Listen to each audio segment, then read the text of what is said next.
يا الله ملكتني النبي صلى الله عليه وسلم أن خالد أن امرأة أن بعد أزواج النبي صلى الله عليه وسلم قالت كان رسول الله صلى الله عليه وسلم يصوم 9 ذي الحجة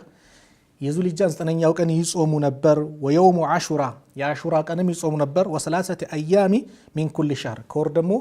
3 ቀን ከየወሩ 3 ቀን ይጾሙ ነበር رواه الامام احمد وابو داود والنسائي قال امام النووي من ይላሉ عن صوم ايام العشر የዙል الحجة 10 ቀናቶች መጾም انه مستحب በጣም ተወዳጅ ነው استحبابا شديدا ይላሉ በጣም እጅግ ብዙ ሲበዛ ተወዳጅ ነው ይላሉ ኢማሙ ነወዊ ረህመቱላሂ ዐለይሂ ስለዚህ አልዓመሉ ሷሊህ ስለሆነ ያንን በጾም ማሳለፍ ይወደዳል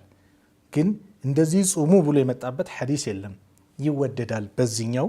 ሐዲስ ማነው አልዓመሉ ሷሊህ ውስጥ መልካም ስራ የተባለ ሰደቃ እዛ ውስጥ ይገባል ሰላት እዛ ውስጥ ይገባል ዚክር እዛ ውስጥ ይገባል ዱዓ እዛ ውስጥ ይገባል ብዙ ነገሮች ብዙ ዒባዳዎችን ያካተተ ነውና ይሄ 10 ቀን ላይ ወደ አላህ ይበልጥ ምንቀርበት አላህ Subhanahu Wa Ta'ala ምህረት ምንጠይቅበት ነውና እነዚህ 10 ቀናቶችን በእነዚህና መሰል በሆኑ ነገሮች እንድናሳልፍ ማለት ነው ኢንሻአላህ የውሙ አረፋ የ9ኛው ቀን መጾም ማናችንም ሊያመልጠን አይገባም የሁለት ዓመት ወንጀል ያስምራል ተብሏል እሱን ኢንሻአላህ በመጨረሻው ከዚህ ቀጥሎ ባለው ክፍል ላይ ኢንሻአላህ አቀርበዋለሁ ነገር ግን ዛሬ ከነዚህ መልካም ስራዎች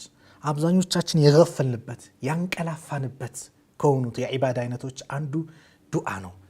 አላህን ሐጃችንን ለምን ይሄ 10 ቀናት እንግዲህ ሲገባ ከሐጅ ስራዎች ጋር የሚያመሳስሉ ስራዎች አሉ ከሐጅ ስራዎች ጋር ለምን ሐጅ ላይ ሐጅ ውስጥ ያለ ሰው ኢህራም አድርጎ ከዛስ የውሙ ተርዊያ 8ኛ ቀን ወደ ሚና ሄዶ ከዛ